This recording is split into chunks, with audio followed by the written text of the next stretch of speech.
मेरो भिडियोमा स्वागत छ। आज म यो गाडीको कन्ट्रोलर बनाउन गइरहेको छु। यो इरेक्सा 3 पाङ्ग्रे इरेक्साको हो। अब नेपालमा अहिले धेरै नै लोड सेडिङ अन्त्य भइसकेपछि धेरैलाई रोजगारीको सृजना गरेको कन्ट्रोलर, यसको बारेमा म भिडियो बनाउँदैछु। र आज चाहिँ विशेष गरी चाहिँ यो रिपेयरिङको बारेमा चाहिँ म बनाउँदैछु। र यदि तपाईँलाई यो भिडियो मन पर्यो र यसको बारेमा इरेक्साको बारेमा बनाउन चाहनुहुन्छ भने कमेन्ट गर्नुहोला। म तपाईँहरूलाई त्यही अनुसार भिडियो बनाएर प्रस्तुत गर्नेछु।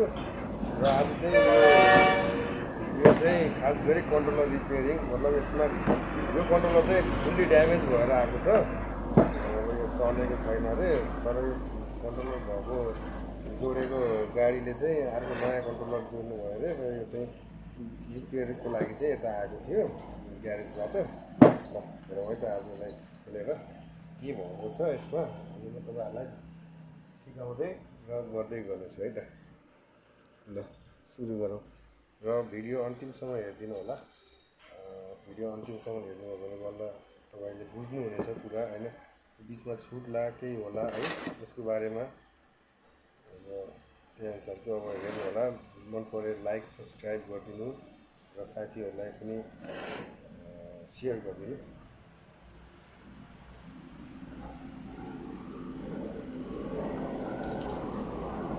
र पहिलो विशेष गरी त यसको सुरुमा यसको भोल्टेज नै बाट सुरु गरौँ होइन। यसको प्लस र माइनस, नेगेटिभ र पोजिटिभ पोइन्टबाट सुरु गरौँ। यसमा सर्ट छ कि छैन, यदि सर्ट छ भने हेरौँ, सर्ट छैन भने पनि त्यही अनुसार खोज्दै जाउँ है त। ल यो सर्ट छैन। अब यसको भोल्टेज नापौँ। यसलाई भोल्टेजलाई चाहिँ तपाईँको 200 मा राखेर नाप्नुपर्छ। र हेर्दाखेरि चाहिँ तपाईँको भोल्टेज पनि ठिक छ। अब लाइटले कतिको देखेछ छैन देखाउने कोसिस गर्दैछु है। होल्डमा गयो।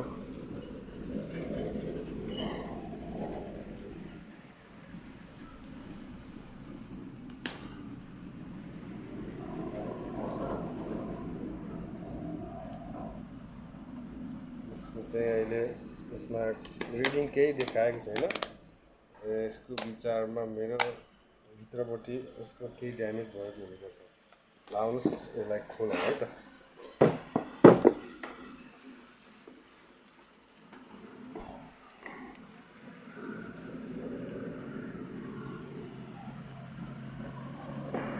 यो अहिले म वर्कसपमै गरेको हुनाले अब भिडियो राम्रो आएको छ कि छैन कमेन्ट गरिदिनु होला है।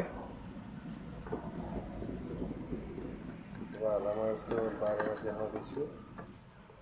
भिडियो लास्टसम्म हेर्नु होला, बल्ल तपाईँहरूले चाहिँ बुझ्नुहुनेछ। र यदि उपयुक्त राम्रो लाग्यो भने चाहिँ सब्सक्राइब पनि गरिदिनु होला है।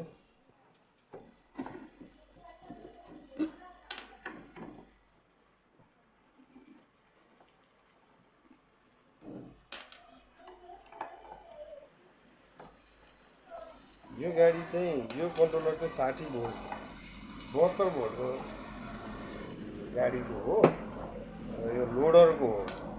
अब जस्तै गरी इरेक्सामा 60 भोल्ट पनि हुन्छ। आजभोलि त विशेष गरी 72 भोल्टको पनि धेरै नै गाडी आएको छ।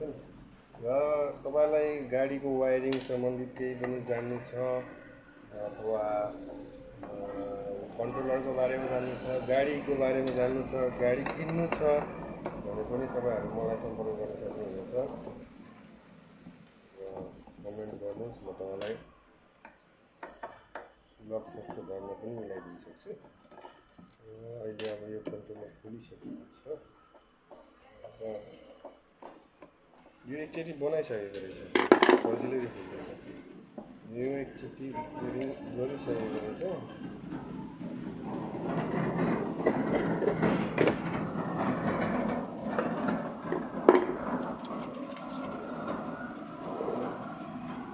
देखिएको छ होइन।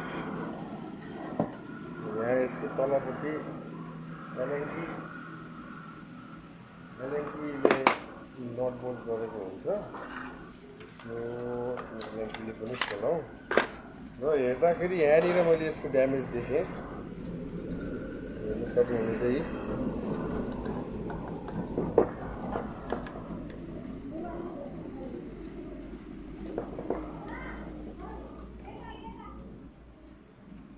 नट बोल्टहरू चाहिँ एकदमै सुरक्षितसँग खोल्नुपर्ने हुन्छ। पछि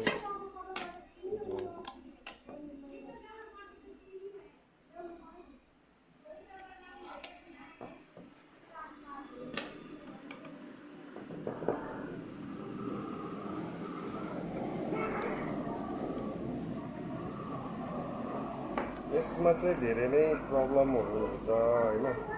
र मेन गरी विशेष गरी 12 भोल्ट र 5 भोल्ट भन्ने हुन्छ यसमा। यसको इनपुट भए तापनि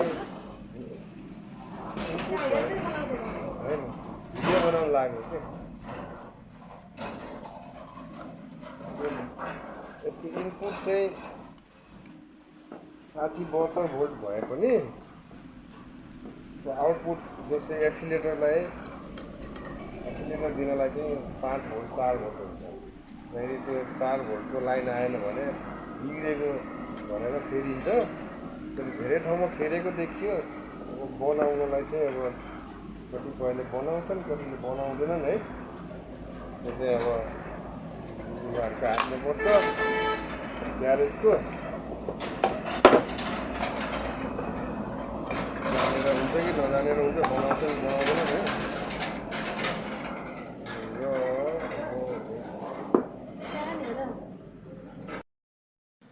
र यसको चाहिँ यो सामान जलेको रहेछ है। फल्टी यहीँ भेटाइयो हेर्दा बित्तिकै। यो क्यापेसिटर हो यसको नाम। यो क्यापेसिटर आउनुहोस्, अरू पनि के जलेको छ हेर्दै तपाईँलाई म सिकाउनेवाला छु। यो क्यापेसिटर भनेको चाहिँ चार्ज स्टोर हो होइन। जस्तो हामीले तपाईँको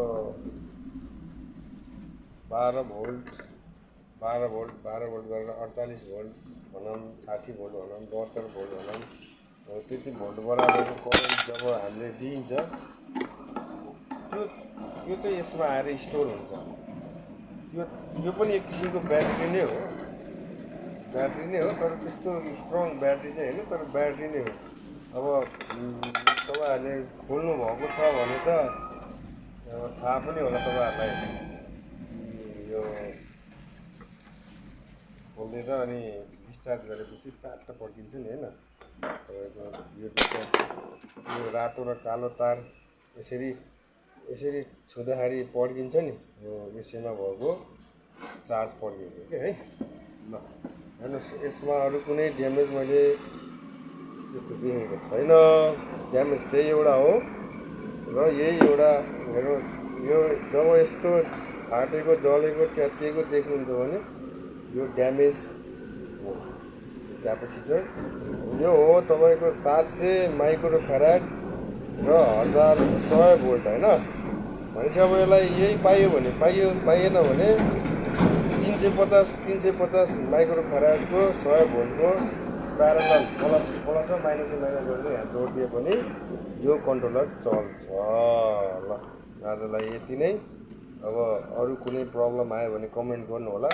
तपाईँहरूलाई जान्नु इच्छुक छ भने अरू पनि जान्नु इच्छुक छ, कन्ट्रोलर बाहेक वायरिङको, हेडलाइटको, ब्रेकको होइन, एक्सिलेटरको, त्यो जान्नु छ भने कमेन्ट गरिदिनुहोस्, लाइक गरिदिनुहोस्, सब्सक्राइब गरिदिनुहोस्।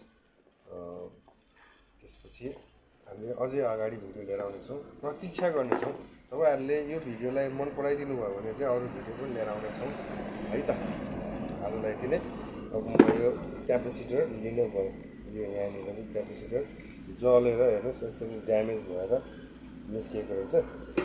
यदि यो भिडियो तपाईँलाई मन पऱ्यो भने लाइक गरिदिनुहोस्, सब्सक्राइब गरिदिनुहोस् र साथीभाइहरूमा सेयर पनि गरिदिनुहोस् है, र सहयोग गरिदिनुहोस्, कमेन्ट गर्नुहोस्। ल हस्त नमस्कार।